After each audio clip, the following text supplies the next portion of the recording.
So is this getting live stream on Facebook too? Again, Facebook and YouTube. Oh, and YouTube. Okay, great. Yeah, I'd love to share this afterwards. Oh, definitely. Okay. Facebook Live is up. I'm going to just check YouTube real fast.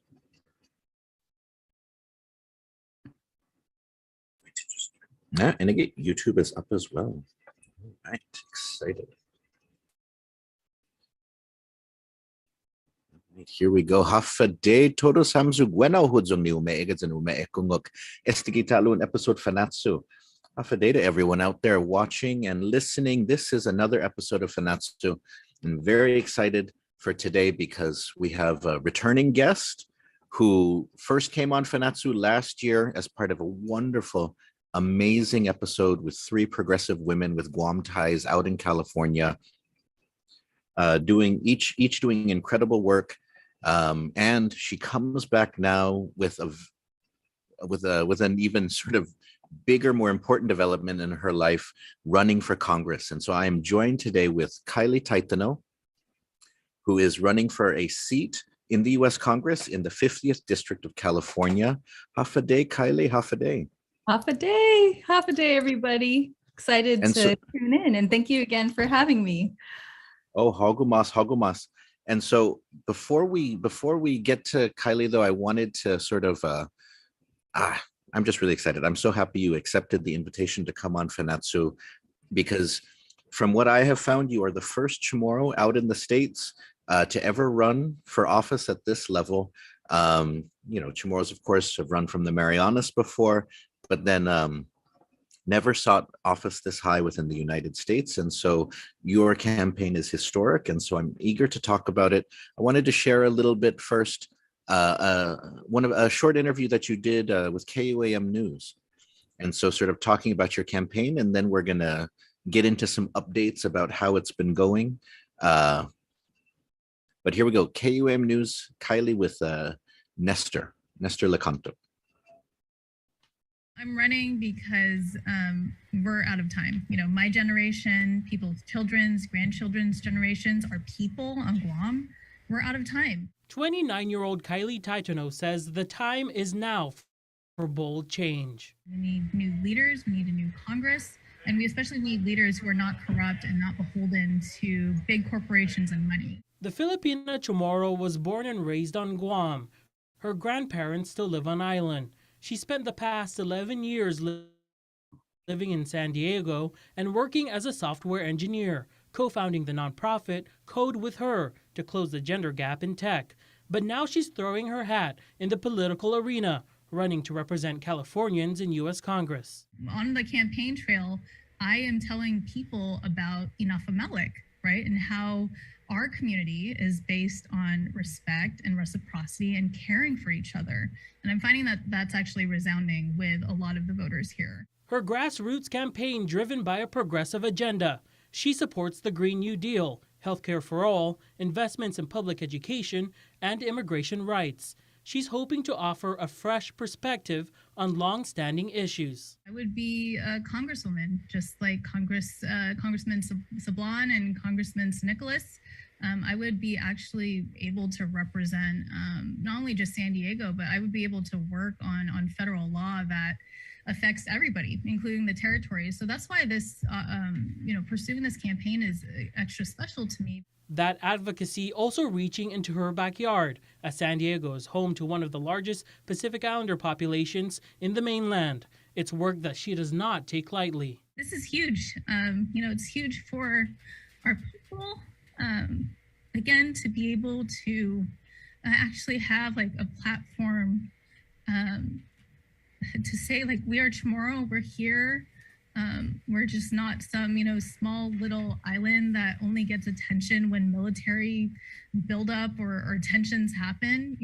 We are a people who care about community, and that's what I hope to really be able to campaign on. Tomas Manglotnia for KUAM News. Dispensa, that was Tomas Manglotnia. Dispensa, I said Nestor Lecanto, but that was Tomas.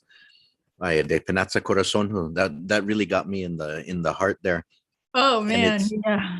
It's exciting to just see the name Taitano, a Chamorro last name. up like that. But so and so we learned a little bit about you from that clip, but I want to give you the chance now. Talk to us about why you're running. What made you want to take this decision to jump into sort of possibly serving an elected office? Yeah. Oh gosh, there's so much, even just from that interview, which I think back in I did in February. So much has changed already in the past almost 3 months. First of all, I turned 30, so I'm no longer 29. Unfortunately, that information is outdated. And you saw me getting choked up back there. It is when I decided to run, and it's not an easy decision because you really have to put yourself out there. And we know that through our current campaign system that it just chews you up and spits you out.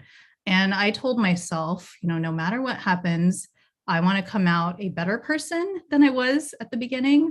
I don't want to turn into someone that I hate, because politics can do that to you if you let it. And so grounding myself in being Chamorro and Filipino and telling people about where I come from and how that shaped my identity is what's kept me sane, to be perfectly honest. Every single conversation I have, whether it's on the phone or at the doors or in a speech to, Democratic clubs, or if I'm doing interviews, I always talk about Enough Malik first and how it's shaped my political identity. And I know that's the kind of theme that I think I want to bring to this podcast and share in dialogue with you on your thoughts about that. But, through the past couple of months, and I've only started running in January, it is wild to think, how fast things have gone. But, I've really grounded myself even more so in my heritage coming from Guam, which I'm really, really grateful for. But yeah, in terms of why I decided to run, I'll be honest with you, it came out of nowhere. Where do I even start? I think I'll just start chronologically, which was, I'm a software engineer. I am very privileged to be able to take some time off and focus on the campaign full time. So I've been campaigning full time for the past, since February 1st. And I'm grateful because my employer is holding my job until the primary at the very least. And so going into this, not only did I say, I want to come out a better person, but I want to make sure that I do a good job, because I recognize the privilege that I have to run. No idea how hard it was to run, especially when you're not taking any corporate donations or special interest donations and you're only relying on the community to power your campaign. It makes it that much more difficult to run a campaign that is good and is clean and is for the people, but we're able to do it. So I told myself on election night, I want to be proud of what we built. I want to be able to, again, be a better person, but most importantly, especially, I don't let the historicness of it get to me at all. Again, I think about, I feel mamalau about it. Like, I'm just a regular everyday person. Just because I'm the first Chamorro running, it doesn't, I understand what it represents and I take it seriously, but I don't let that get to my head. But even so, on election night, if I can make this campaign so that the young people running after me, the people of color, Chamorros, Filipinos, women, and make it easier for them to drive through this mountainous terrain and just have one of them get through because I ran, I'll feel accomplished and I'll feel like I did my best. So that's some of the reasons, some of the goals that I set out for myself. But in terms of why I ran, again, I'm a software engineer by day. And, my plans for 2022 were actually to build up to be a software engineering manager. I love coding, but I've done it for 8+ years already. And I like working with people and I like empowering, younger engineers to be really fulfilled in their career. And I would be able to do that by being a software engineering manager.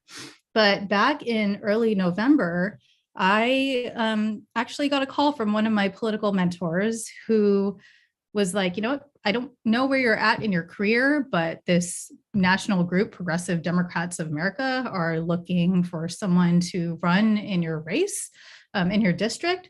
Would you consider it? And so, quite honestly, I already knew in my heart the answer was yes. I already knew I was going to say yes to the opportunity, but I really, really, really had to think about, okay, what does this actually mean. So that's why I set those goals out for myself to continue to be, you know, a better version of myself out of this, to make sure that I run a clean campaign so that I don't damage the movement. So I'm able to progress the progressive movement.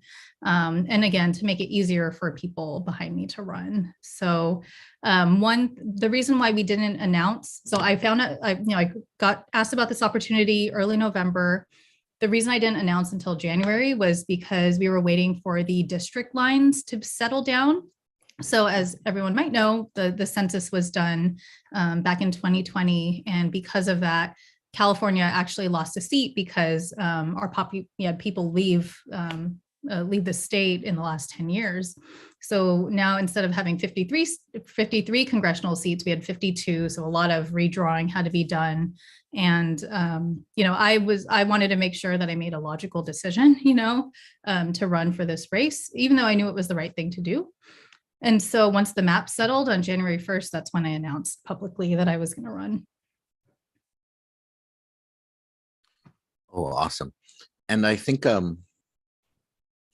what you were saying about, the humility, the feeling of mamalo, I think it's so important, because when public servant, the idea, the word servant in there, I think, is lost for most political leaders nowadays. The idea that you're supposed to be serving the people, you're not supposed to be sort of but it seems like more and more politicians, especially when I look at the US Congress nowadays, a lot of them seem to be there to get Twitter famous. A lot of them seem to be there because they want to go viral or something like that. And they're not really in tune with the needs of the larger country, what people really would hope for from their elected leaders to make their lives better. It's just about finding sort of finding some way to kind of make a name for yourself, all about yourself. And so that's why, for me, Paraguajo and I really appreciated you emphasizing the humility of it, because you'll have some people, it's not even humble brag, it's just brag humbly. It's just brag humbly. And so I appreciated that. I really appreciated that. And so I wanted to show, tell people you can check out KylieTaitano.com.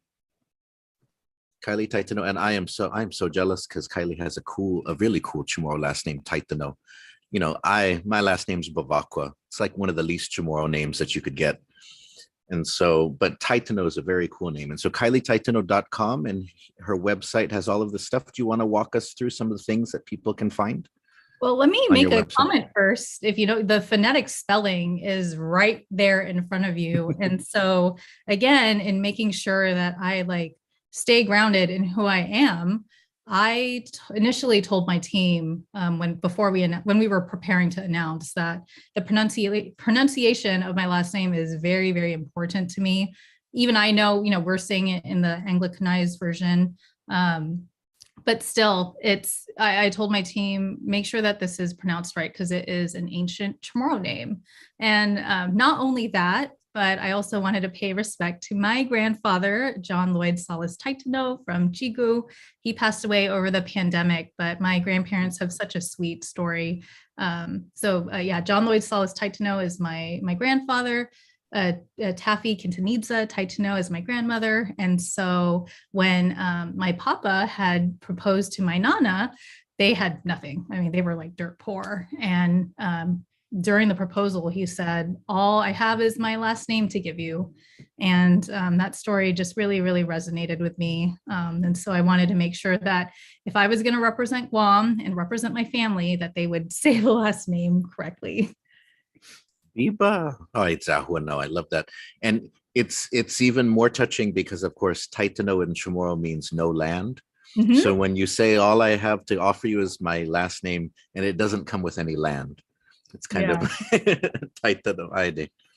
But yes. Thank you. My website, and I chose blue and orange. Let me talk. Sorry, let me know if you want me to pivot to something else. But also in terms of the color scheme, it's very intentional. So blue, obviously, because I'm running as a Democrat. But the reason I chose orange was not because it's just a color that pops out, but when I think about my time on Guam, And, my mom raised me as a single mother before she married the man who I consider to be my dad. And when it was just me, her, and my younger sister, there was a time, I believe it was during Typhoon Paka, where, we were out of power for a while. And I remember her bringing out this like orange tub of water to put on the balcony. And I just had it was the best childhood memory for me because I thought, oh, yay, it's bath time, but it wasn't until decades later that I had a conversation with my uncle about it. And he was like, you know why your mom did that? She did that so that you could have a hot bath at night. Because again, we were without power. We would have to shower in the cold. But my mom, again, being really, she was just really, thinking on her feet, and put out an orange tub of water on the balcony to sit in the sun, a hot sun all day. And she said it would get even boiling hot or just really, really scalding hot.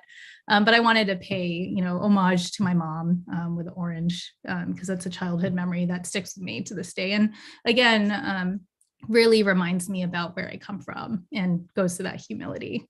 But yes, continuing on, you see a lovely picture of me. That's UCSD, actually, where I graduated from my undergrad. That's our library. But yeah, it's a very simple, straightforward website. I don't like a lot of fluff.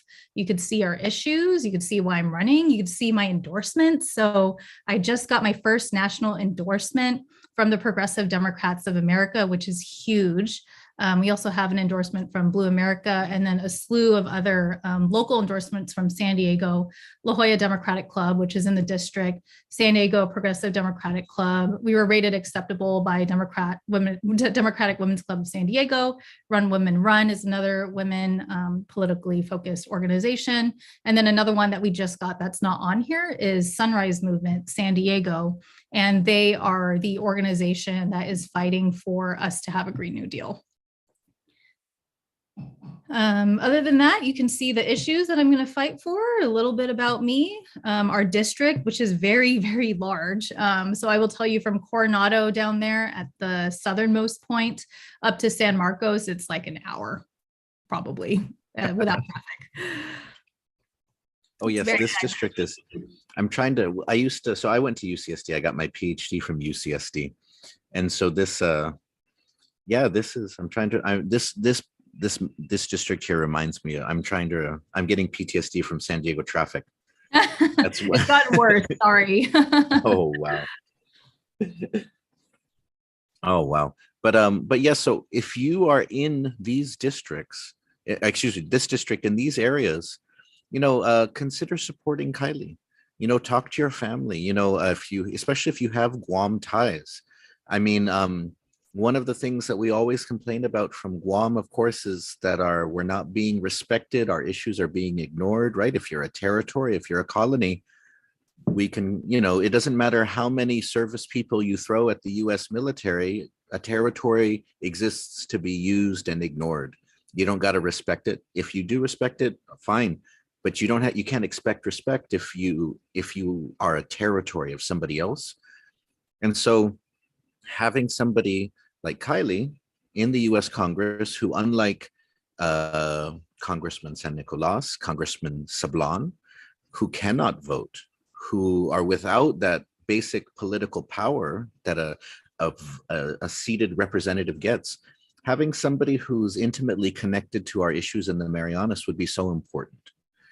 And so I wanted to give you sort of a chance to talk about that, though, because I know that you've made sort of a connection to the Marianas an important part of your campaign and of your approach. And for me, that's very refreshing because, it's, I think one of the things that the United States struggles with, and there's a few things, but one of them is its relationship to its territories. How to have a just and ethical and equitable relationship to its territories. And so I'm wondering if you can kind of talk more about that. Yeah, for sure. And let me start off by saying, what I'm saying on the campaign trail about Guam, because I think people would find that interesting. But also, I would love to help, engage us in the Marianas, because I remember growing up and just there's been a lot of misinformation, not that it's our fault, but because of the culture that we were brought in to know that we were, not like the regular Americans. We were a territory. We questioned what that meant. I mean, right away, I knew that we weren't allowed to vote for president, so immediately we already feel a sense as a child that we're less than. And so that's something that I'm really fighting for, and it's important to me. So in terms of like messaging around me coming from Guam, like I mentioned, I start off by talking about Inafa Malik. And what I say to voters is, I like to start off these introductions by sharing my heritage and where I come from, because it has centered my political identity and is really important to me and keeps me grounded. There is a word in Chamorro that describes the kind of values that I want to bring to Washington. And that word is Inafa Malik. And literally translated, it means to make good. But in practice, it is our community values of treating each other with respect, reciprocity, making sure everyone's taken care of. And most importantly, that when you have privilege, that you better be sure to give it back. So it doesn't matter if you are a custodian or you work in the tourism industry or you're a CEO or you're a congresswoman, you better be out there helping your community, because at the end of the day, it's all of us who get us to where we want to be individually. And when the community prospers, we all as individuals prosper. So that's the type of messaging that I give. Oh, I love that. I love that, because I think it's something that's, I think, missing from a lot of the places in the United States, is sort of that sense of interconnectedness, right? Because, and this is just from my perspective, is that I see sort of the United States generally as a society that emphasizes individualism. Mm-hmm. which is not always bad, right? But at the same time, what it can do then is it's hard to maintain a sense of obligation to those around you when so much, whether it's like American Idol, reality TV shows, sport, all these things emphasize that it's about you. Advertising is all about you, right? And so we see that as well in Guam, sort of that, there's a greater emphasis on that. But that type of community sustaining energy is so essential, whether you're from a big country or from a small island. And so it's very refreshing to hear you talking about that, because you mentioned Typhoon Paka, and that was always one way in which your average person on Guam felt Inafa Malik. Mm-hmm. Is that now nowadays is that a typhoon hits and sort of everyone's cleaning up. But what you do is you go and you check on all your neighbors, and then mm-hmm. you spend a few days helping everybody clean up their yard. And then people come over and help you clean your yard. And that's how you maintain community, is that I give up a little bit of my time to help others, and they all give up a little bit of their time to help me. And we all are elevated because of that. And, it's beautiful. And it feels even more beautiful nowadays, I think, because for a lot of people, they don't feel that type of community very often anymore. So I appreciate you bringing that out there, and making that part of your message. Yeah, because, a lot of questions I get are, how are you going to close the divide? There's so much division between parties within the party. And it's like, let's go back to our community, man. It's not rocket science. Like, what's driving the division? It's all these corrupt politicians that are taking millions, if not billions of dollars that are flowing through DC, that's causing that individualism that you talk about. And, on the island, we have no money. So we have to rely on the community in order to support ourselves. But yeah, one thing that I also wanted to bring up, in helping educate people about what Congress is and what it means for me to be a Chamorro running out here is, and I got this from my own mother, by the way. She was like, why does it matter if people on Guam support you? Like, why should they support you? Don't you live in San Diego? And I'm like, yes, I do. And I will be elected by the, voters in my district, in that map that you saw on my website. But as a congresswoman, I have to create policies and laws that affect every single person in this country, including our territories. So, when it comes to that representation, right now, we don't have representation, voting representation in Congress that understands where we come from, that has lived experience of living on a territory, lived experience on living on an island, lived experience on dealing with climate change, like with all the typhoons that we've, have experienced. So, all of that is what being a Chamorro representation means in Congress, is that I am able to take the experiences, I'm able to have my connection with the people of Guam to be able to formulate policy that I know will be able to affect everybody, which is really, really important because we don't have that right now. Thank you, Sidzus Masi. And you've brought up climate change. And so one of the things that, and I want to give you a chance because you have, you say in your platform that you're a strong supporter of the New Deal, the Green New Deal, excuse me.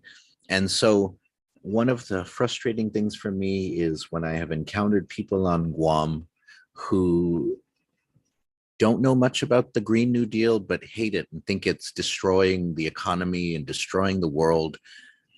And, and it's kind of like people saying, oh, it's fascinating for me because, when I hear from Fox News in the States that people are saying, get your hand off my hamburgers, AOC better not take my hamburger, because, stuff like that, because the Green New Deal basically says, which is scientific, that cows, that sort of the consumption of beef is a major contributor to environmental problems, both in the sky and in the earth underneath through contamination.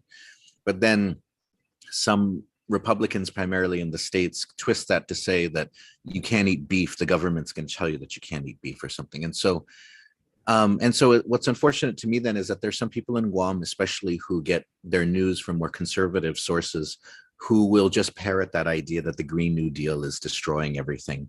And so I wanted to give you a chance because I think that from what I know about it, it's just simply that we should aspire to these things, that these are ways that we can improve and advance the economy, but in ways that are more sustainable and so on, in line with justice. And so I want to give you the chance to talk about that, though, because there may be some people who are listening, who are watching, and one of them just sent a message about it. So that's why I wanted to bring it up. Why is the Green New Deal something that most people, everybody should kind of support? Yeah, and I want to address like the first part of your commentary, which is, these news outlets are just completely twisting words, right? And they're twisting the ideas, and they're twisting ideas that are just short sound bites, right? Green New Deal, Medicare for all, tuition-free public colleges. It's all, 3-word phrases that really don't even simply like describe exactly what we're fighting for. And just an interesting tidbit from the campaign trail, I talk to people that aren't Democratic or don't identify with the Democrat Party because I serve everybody, right? And I met with a conservative fellow who started off the conversation by saying, you and I are going to agree on 1% of things. I kid you not, that is what he said. And by the end of the conversation, he was like, oh, we actually agree on more than I thought. And it's like, yes, because when I actually explain to you what these ideas are and not just use like the 3-word phrase that describes it, you will actually we'll be on the same page because these are the issues that are keeping us up at night. These are the issues that are stressing us out. And so when it comes to the Green New Deal, it is the strongest piece of legislation that will transition us to 100% renewable energy. I have to ask, how much are gas prices on Guam? Are they at $7 a gallon yet? No, they just went back above 6 again. But in the Northern Marianas, they're much higher.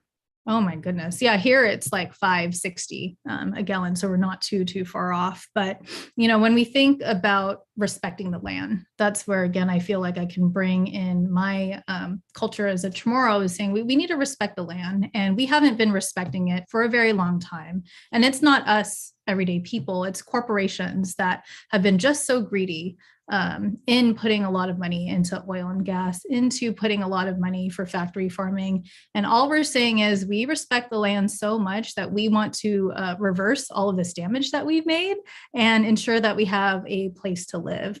And so that's the Green New Deal in a nutshell, is being able to transform our entire society to target 100% renewable energy as fast as we can. But I think the most important part about the Green New Deal, besides transitioning to wind, solar, electric, is that it does address the societal issues that come with climate change. And so I've shared this story before, but one of the main reasons why my parents decided to leave Guam and come out here to California is because of Typhoon Pomsongwa in 2002. And being parents, it's a hard decision, right, to leave your culture and your family and your friends behind. But when you're out of power and your infrastructure gets completely wiped out, and you have to put out tubs of water, to make sure your kids have a hot bath, or make sure you hand feed your kids so that they wouldn't get dirty, so we could serve on utilities. That's all the stuff that my parents did. They say, okay, we have to make the hard decision. We have to move our kids out here because we feel like they can have more opportunities on the mainland. And so it is a societal issue. Climate change is a societal issue. We need to ensure that people that work in oil and gas and people who work in farming, even though those industries are causing the most pollution, we're not going to blame the people who have to put food on the table and who have to make a salary, right? So one of my favorite things about the Green New Deal is that it provides, support for those in those industries that we do have to, disrupt in order to get to a more green, clean planet, and allows them to, have a transition from those jobs into guaranteed federal jobs so that we take care of them. Again, it's all in the name of making sure that everybody is taken care of. Thank you for reframing it in that way, so that we can see sort of the value of it beyond sort of the sound bites and the talking points and stuff like that. And so we're getting some questions that are coming in. And so let me, you have Tina Mendoza, who is in, I don't know where Menifee, California is. Yes. Yeah. That's just maybe 10 miles north of where I grew up. Oh, okay. But it's not in the district, unfortunately. Oh, but she's saying, go Miss Taitano, so excited listening to you. And so she says, we should be known for our Inafamaulik and not that we are a foreign country. Mm-hmm. And so she asks, though, have you been able to get support or endorsement from Chamorro clubs in California? Because Chamorro clubs are nonprofits, you actually cannot, they cannot endorse, but I did join the Guam Sons and Daughters of Guam Club. I found out that my papa's, one of my papa's eldest brother-in-laws actually was one of the founders of the Guam Club. And so that was really cool. But I signed up as a member. I've been going to meetings, and I've been getting, moral support and financial support as well from the members of the club, which I'm really grateful for. Oh, yes. If any of you are connected to any Chamorro clubs, they don't have to be nonprofits, but even just sort of casual groups, consider supporting Kylie. And as she mentioned at the beginning, it may, this is, she may be blazing a trail, for others, so that, people from Guam, in the United States feel more comfortable speaking up, standing up, speaking out, even taking a stand for Guam, or taking a stand for the issues in the community where they live in the US. And so I think I hope that people who see just the name Taitano, because Taitano is such an important Chamorro family name, as you mentioned. There are some, the late Carlos Taitano, who was the only one there when the Organic Act was signed. He was the first Chamorro to ever be a U.S. Army officer. He was also part of the Guam Congress walkout, pushing for Chamorro rights, civil rights, citizenship, and so on. He always claimed that the Taitanos could trace their genealogy back to the early days of the Spanish, the Spanish colonization. And actually, interestingly enough, while doing research the other day, I found that in the 1800s, early 1800s, when the Spanish had already solidified power and there was no more Chamorro-Spanish wars, there was still a Taitano. I found the name of a Taitano who was part of a coup to overthrow the Spanish governor. So, and Taitanos have been sort of movers and shakers, critical thinkers, even more recently. Robert Underwood, who served in the U.S. Congress, of course, is a Taitano. He's a Cueto. And so, and then his uncle, Dick Taitano, was one of the sharpest minds of his generation. He served as a senator on Guam. And so it is, for me, it's so exciting just to see the name Taitano. And I'm a Cueto. I'm a Cueto too. Viva Familia and Cueto. And so if anyone out there, please show your support, because hopefully this can inspire other, young people from Guam. Please go ahead. Support?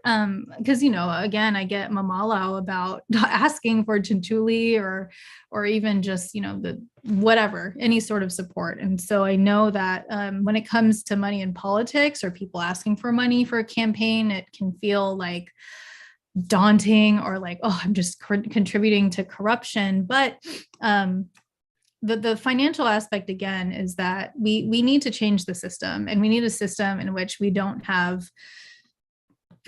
these rich people buying out our politicians, because that's why we get into the mess that we're in, because our politicians who are bought out by millions of dollars, they're only answering to the people who give them millions of dollars. So I don't need much, to run. If anyone is able, and anyone can actually contribute. You don't have to be here in the district. You don't have to be here in California.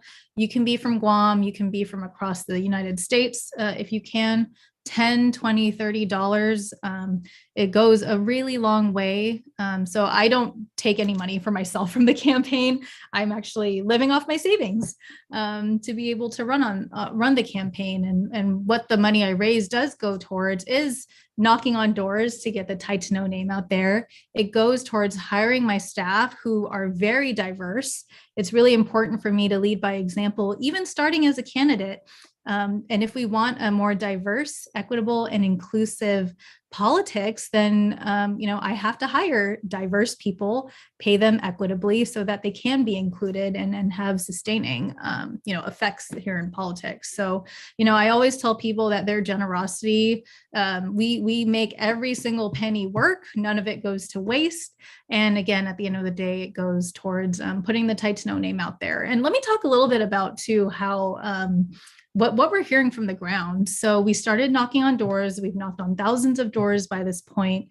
We put up some ads as well on social media because it's very cheap, and people are excited. Like, we get such great responses when we tell people that not only am I the only woman running, not only am I the only person of color running in a field of 5. There's 5 of us running for the seat. But when I tell them where I come from, what my values are, what I'm fighting for, they hop on board immediately, because people are really sick and tired of just status quo politics that's the same, corrupt politics, and politicians that don't fight for us.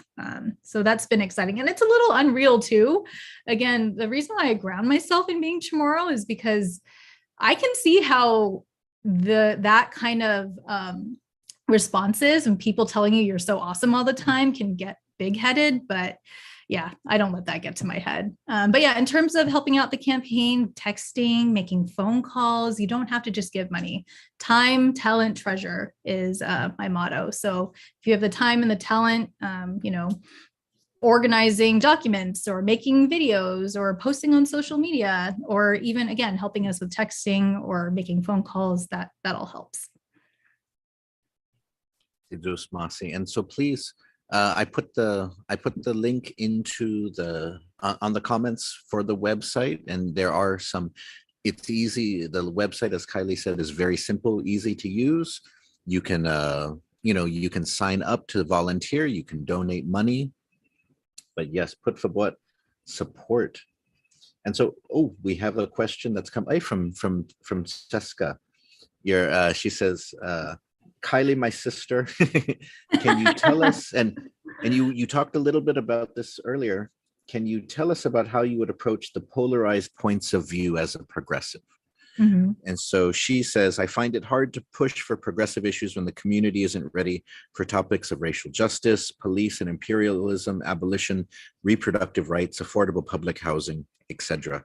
And so what I, and so, and this is a great question, Sizusmasiteska, because this is something that I encounter from people too, especially younger Chamorros, younger people from Guam, who may find that the politics of their parents are much more conservative, for a variety of reasons, whether it's the church closeness or serving in the military. They don't feel like they can talk about these things, or we should question things. But for the younger generation, it seems to be a lot more openness. And so what advice, as somebody who has had these tough conversations with people in San Diego, what advice would you give for addressing a polarizing issues as a progressive? Yeah, first and foremost, it's patience, right? People who have grown up for decades with a certain, view of the world, and grew up in a different time than we did. It's going to take a little bit longer to change their mind about things. So I would say, first and foremost, keep at it. But secondly, again, it goes back to respect too, right? It's very easy to get pissed off right away, and lose your temper. But I always think about, okay, there is a person behind, or there's, a human heart. Like, as cheesy as it sounds, it does help, is to remember that there's a human like that you are talking to, who has lived experiences that are different from yours, and their experiences might be what have shaped their certain political view or their view on certain things. So kindness and patience is something I think we need more of in politics, or even discussing such hot topics like this.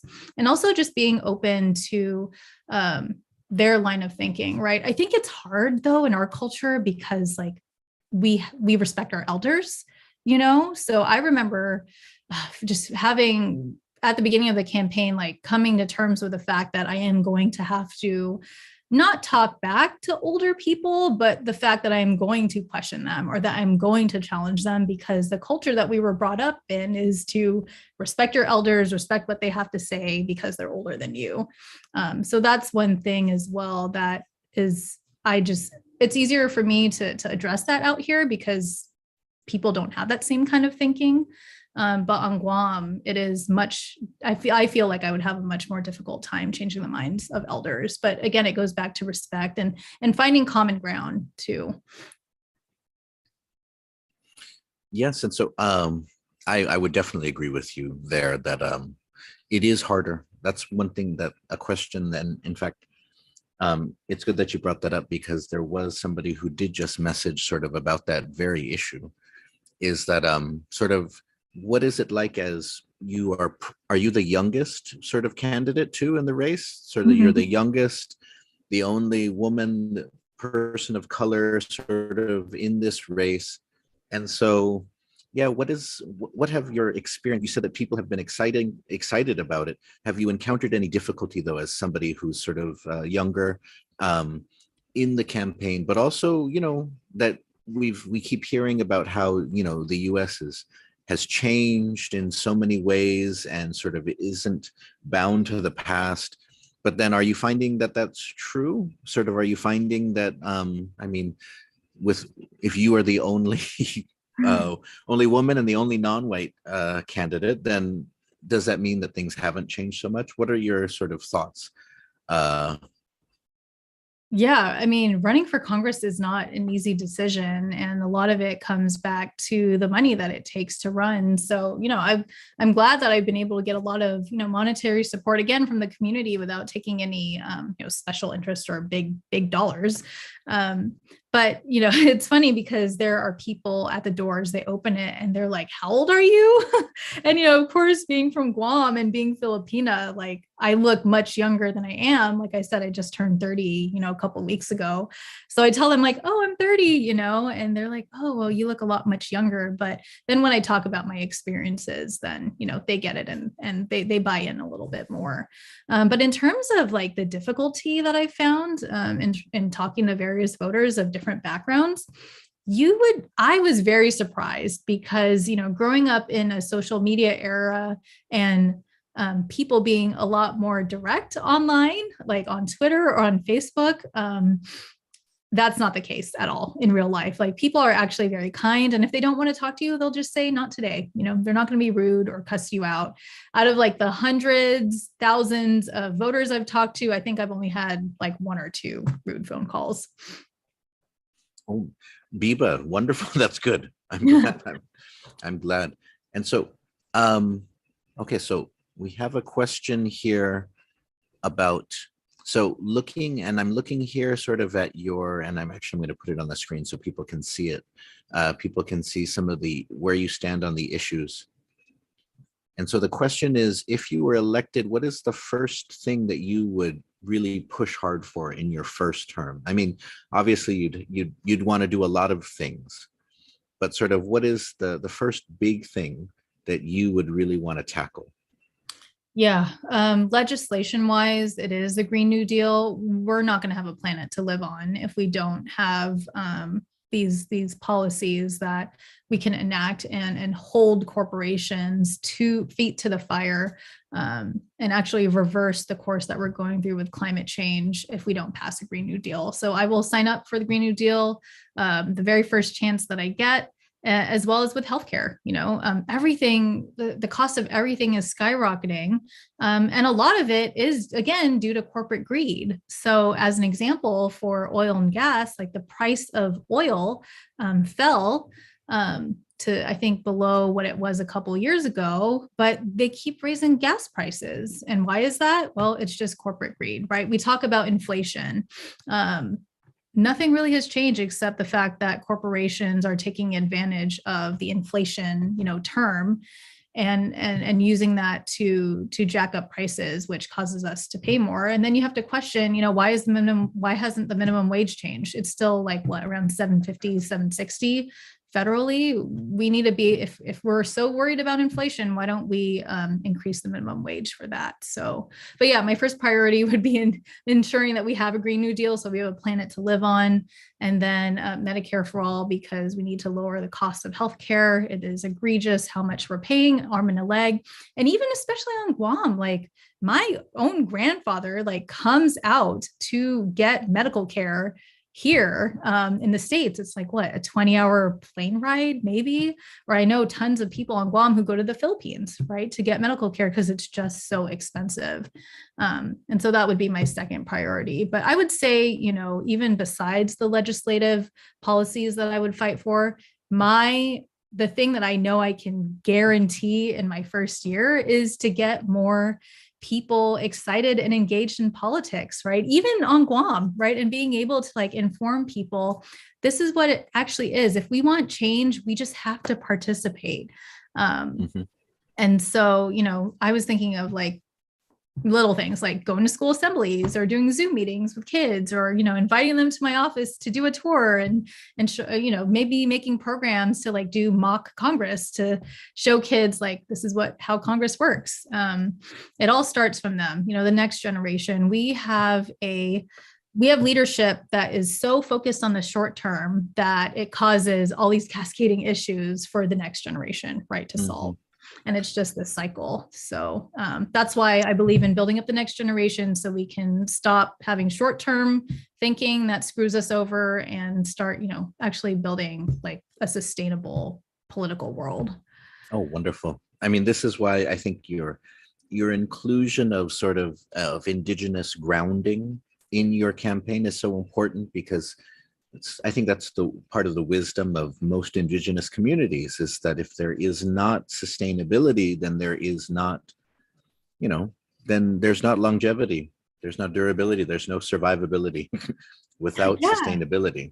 Exactly. It's like learning from our elders and making sure, my grandparents make sure to pass on the knowledge to me so that I can pass it on to the next generation. And I think the same thing can apply to politics as well, And so I did want to ask about your work with your nonprofit, Code with Her. And so I don't know anything about coding, but it sounds fascinating what I've read about it, and so I wanted to just give you a chance to talk about that because in Guam there are some programs that are supposed to be, that have been started in the schools, and then there's even, I hope the Commission tomorrow can make it happen to sort of be teaching kids basic coding with sort of in mind to create like a Chamorro video game. I know there's a program that they got a grant for to basically try to make a Chamorro Minecraft, and so they're trying to get it off the ground. But so what is code with her, and sort of what does it represent? Yeah, yeah. And I just want to say, man, I wish if I wasn't running for office, I would so jump on that opportunity to help and volunteer, So let's see what happens after June. But it has always been my dream to actually take code with her or elements of code with her back to Guam. So I didn't know what coding was when I went into college. It wasn't even my first choice major. Computer science was my major. I only chose it because the word computer was in the major, and I loved playing video games in high school and just knew you needed a computer to make games, right? And so when I actually went through school, it unlocked like a wealth of opportunities. That would include running for office. So technology definitely changed my life, but it was very difficult learning how to code at UCSD is one of the top computer science schools in the world. And even though my classmates were really great, the material was difficult. So I felt like I struggled, and I wish I started earlier. Long story short, I started organizing in the women and diversity in tech space in college. I loved teaching coding workshops, and that followed me into my job at Intuit, where I met my co-founders, Manisha and Michaela. And in 2017, we decided to start our own nonprofit after working together for years to put on coding programs for Girl Scouts and other community groups in San Diego. And so our mission is to close the gender and diversity gap in tech through our coding classes. We've served thousands of students within San Diego and beyond. Again, I would love to bring some coding classes and my own knowledge back to Guam, because that's what we're about. And we were able to expand very rapidly because of the pandemic. So we went from teaching in person to teaching online, and the transition was seamless. But in any case, like, our philosophy is to teach kids how to code with real world experiences, because if you've ever taken a coding class, it is bone dry, it's boring, and it doesn't really engage people. And so again, our whole approach is to make coding fun, but actually most importantly, it is to show coding is a tool, just like pen, just like a paper, just like a calculator. It's not the end all be all. You can use coding to do some really cool stuff. And part of that is to make change in your community. So being able to, make a Chamorro Minecraft, or make a Chamorro game, or make a Chamorro translator app, right? You can learn how to code so that you can actually empower the community around you. And I do want to mention this too. I feel like Guam is just like such a great place to have a booming technology industry because of its proximity to Asia and the fact that we're US land. Oh no, thank you for that. I think that's your last sort of statement there. It's an important reminder that the strategic or the geographic location of Guam is very important to the United States, but it should be important for the people here. It shouldn't just be something that the US military uses for their strategic purposes, but we should find ways to use it to empower ourselves economically or educationally. And what you're describing there is such an important but simple way, is that we are close to all of these economies, these countries in Asia. Why are we not taking advantage of that? Or why do we wait? Why? And so that's why, just from what you mentioned there, I loved that part. And so I do want to, we're almost up for time. And so I did want to give you a last chance to sort of remind people about how they can support you. And so, Nenga, here we go. And so I'll put up on screen as well for people. But so, what are the ways that people can support your campaign? Yes. And, like I mentioned, it's at the end of the day, I just want to make sure that I represent us, Chamorros, the people of the Marianas Islands, properly. And, one thing that was really important to me was thinking about what people took away from Chamorro people. Because I've talked to several voters who they're not Chamorro, or they're not Guamanian, or they're not from the Marianas Islands, but they've been to Guam, or they've met people from Guam, and their takeaway was not our food, not our island, not our beauty, beautiful island and biodiversity, but it's the people, the people that's what they remember. They remember the feeling that we gave them. And that's what I hope to accomplish with this campaign. And so in order for me to do that and to represent us properly, it does take some resources. So if you are able to contribute, again, you don't have to be a voter. You don't have to be on the mainland. You don't have to be in California or in the district to donate. $10, $20, $30, whatever you can give will, again, really, really help us out. None of the money goes to me personally. It goes towards putting the Taitano name out there, through ads, through us knocking on doors, through flyers. We don't need much. Again, I tell people I come from an island. We did not need much money. We didn't have much money, but we were able to make do with what we had. But of course, money helps. And again, if you're able to help with your talents and your time, you can make text, you can do texting from Guam. You can do phone calls from Guam. Unfortunately, I would love for people to come and knock doors with me, but that's a little bit more expensive. But yeah, if you're able to give some time to texting or making phone calls or doing social media posts, whatever talents you have or you can bring to the table, we could use you as well. Again, and it's a reminder to everyone out there that, that campaigning has changed, although physical in-person campaigning is very, very important. As Kylie was mentioning, a lot of it can be done over the phone or even over email, over social media. That, if you may not be able to hang out with her in San Diego and support her while she's on the campaign trail, literally. But if you are able, you can, you can basically be sending out text messages to people or campaigning virtually for her. And so, put favor, definitely. I put the website into the chat, but she's also on social media. Where can people find you on social media? At Kylie Taitano, everything. Facebook. I have my personal Facebook too. You can friend me if you'd like. But I also have a campaign Facebook, Kylie Taitano for Congress. On Instagram and Twitter, I am at Kylie Taitano. Wonderful. And so, yeah, I want to give you one sort of a last chance to kind of just, to close our remarks today. I've really enjoyed catching up with you and hearing about your time on the campaign, and I'm very excited. Actually, I'm very excited. Once we're done here, I think I'm going to go on your website and I'm going to donate some money to you just to help support you. Hagumas. But yes, I think in so many ways your campaign is inspiring. And so I'm happy to support it, whether on Fanachu or if I can make a small donation. But sort of what is your final message to those listening and those watching? Yeah. And, for those of you that saw my KUAM interview, I got a little emotional at the end because as I don't let the historicness of this campaign get to my head, but it does get to my heart.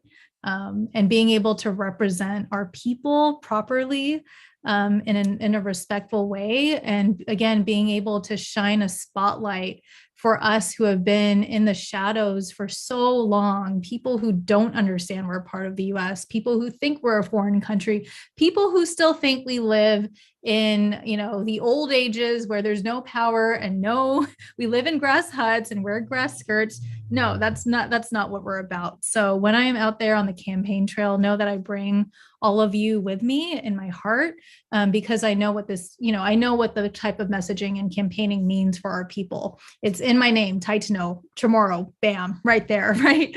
And so, I can't hide away from who we are as a people and, addressing my Filipina side as well. It goes both ways. I really hope to make you all proud, no matter what happens. We are actually 49 days away from the election. So we will find out in 49 days, June 7th. Tune in and, when we make it to the general election, which is November, it's going to be a completely different campaign. And I think there will be an even bigger spotlight on Guam, or I'll make sure to bring a bigger spotlight on Guam and the Marianas Islands. Biba, Sidus Masi Kylie. Sidus Masi so much. So remember, KylieTaitano.com, at Kylie on social media. Support her effort. We've gotten more comments, people saying your story is very inspiring. Sidus Masi, thank you for what you're doing. Biba from Texas, from California, from all over. And so, again, from me as well. Sidus Masi Kylie, dispensa. Thank you. Sidus Maasi. Adios. Adios. Esteki otramenali.